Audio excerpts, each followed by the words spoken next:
Welcome back, gentlemen, to Tremelo Nights. I don't even remember which godforsaken episode this is, but it's going to be a real titillating one, I'll tell you that one, Frank. What did I want to talk about first? Pissing in the bath. Yeah, man, I had a bath the other week, man. And while I was in there, I was enjoying myself. You know, I've always said this, I get most of my best ideas from warm baths. And I was sat in there, and I kind of didn't think much about it. And then I was like, oh, God. Mostly every night, if I wake up with, a stiffy, I will just piss in the bath. And it makes an awful noise, which the neighbours probably can hear, right? It sounds like a drum being pissed on. But loud, it's like vibrating. And I was in the bath and I was like, oh, God, I've piss in this. I might as well have just had a bath in the toilet, right? If I'm just going to wee everywhere and like a psycho. But yeah, I always shower after a bath anyway. A lot of people say baths, you're just bathing in your own filth. And that is true, but you have a shower after it, idiot. You don't have to just go straight out the bath and sit in your stink.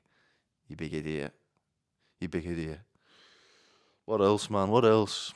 We had a lot of dwarfs. Back in the old days. I mean, it was amazing. We just had loads of these. We just had our own pet dwarf. Me, John, George, Paul. Mine wasn't. I didn't even name mine. It's a shame, man, really, because it died after a week. We had I was putting it in the bath, and it drowned.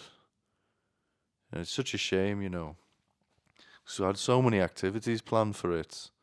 Wanted to throw it. I wanted to throw it off a building, because we didn't really know much back in the day. We all thought, dwarfs were indestructible. But yeah, we didn't last long. Something that I'm always thinking as well is when I'm going around to people's houses and they've got pets and they live by themselves, unless it's a dog or a cat, you need to seriously reevaluate your life.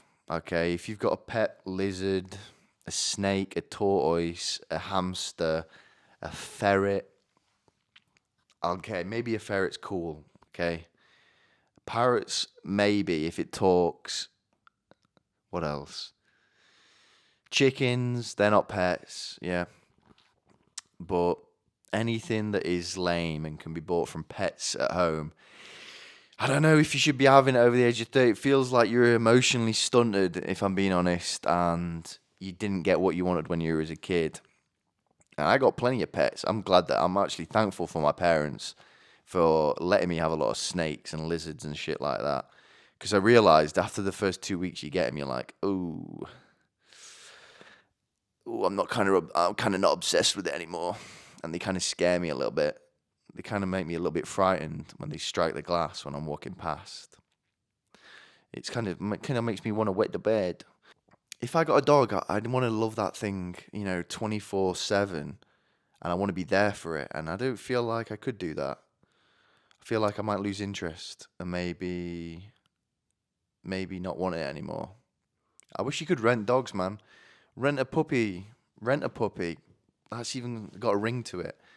But the people that are getting lizards, right, and you're in your 30s and you've not got a child, it's not for me, all right? And if you're a girl as well, that's even worse, okay? If I go around to a girl's house and she says, okay, mind that bedroom, there's a big anaconda in it. A what?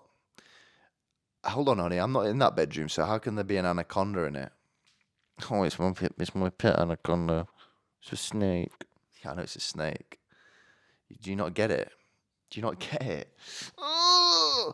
And then when they escape as well, I remember when I was a kid and I used to have stick insects and they'd escape. and snakes ended the escape.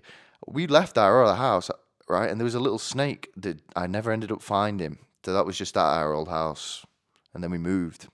I mean, I used to love the snakes, but I moved out, and I still had a couple left. And like a year after I moved out, I like went up to my parents. I was like, "Where are the snakes?"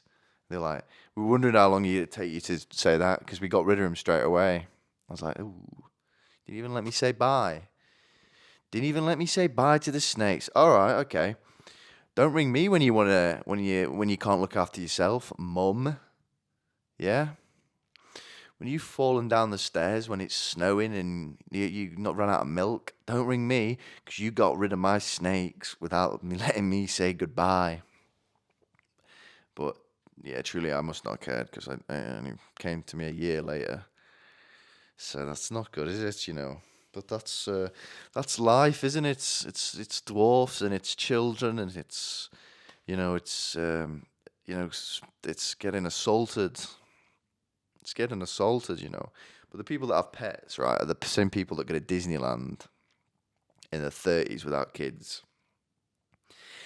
And then I'm not a psychologist, but it does seem that we are all just trying to get over whatever happened to us in our childhood. And sometimes I feel maybe I should have been punched in the face a little bit more, or actually been punched in the face like I was being hit. Sometimes I think, maybe it would have done me a little bit of good having a couple of cigarettes put out on me. Maybe it would have made me a bit of a harder person, you know.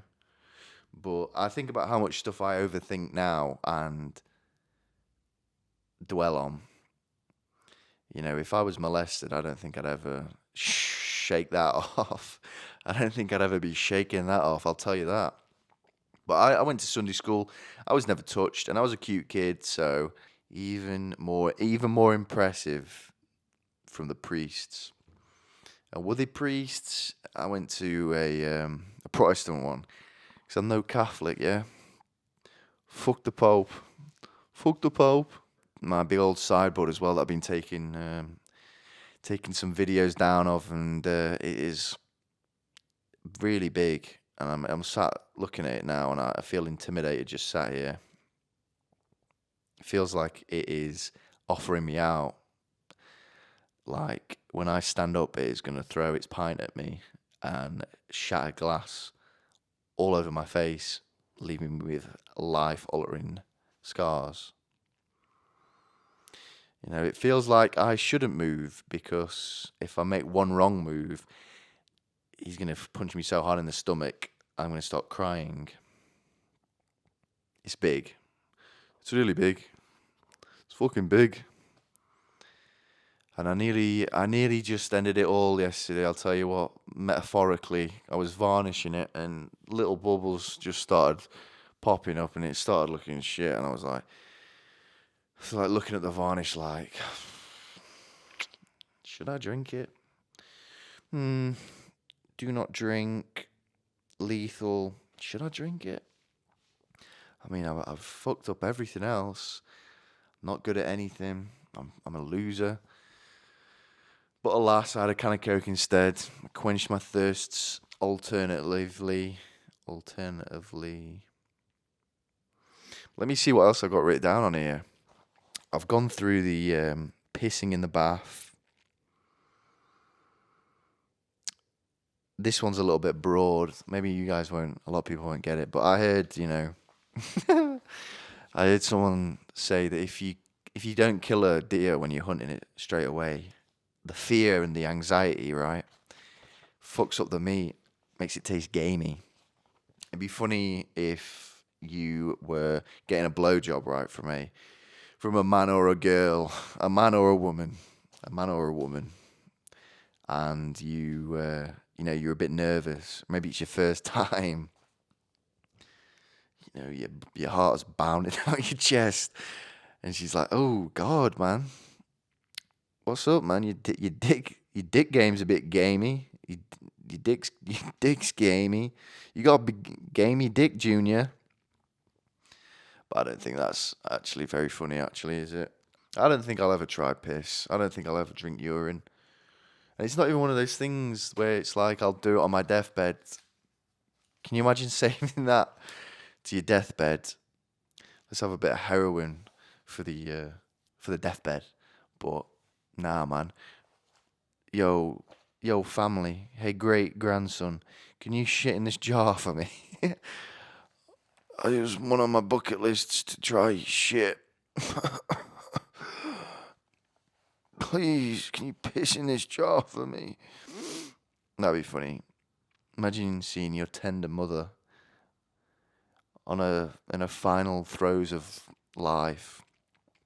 You know, you're all reminiscing about your childhood, presents that she bought you, presents you got her, your wedding, her wedding, and she looks at you and says, "Can you urinate in this bucket?" It's always been one of my life goals to drink piss, and I can't piss myself. It just goes up that tube into that bag, and the doctors come in and empty it. So can you please go to the bathroom, and if you could as well, could you shit in the bucket as well? Doctor, can we flick the life support off? Mummy wants to drink piss. No, mummy, you want to eat my shit, mummy? I think that's about. I think I've embarrassed myself enough.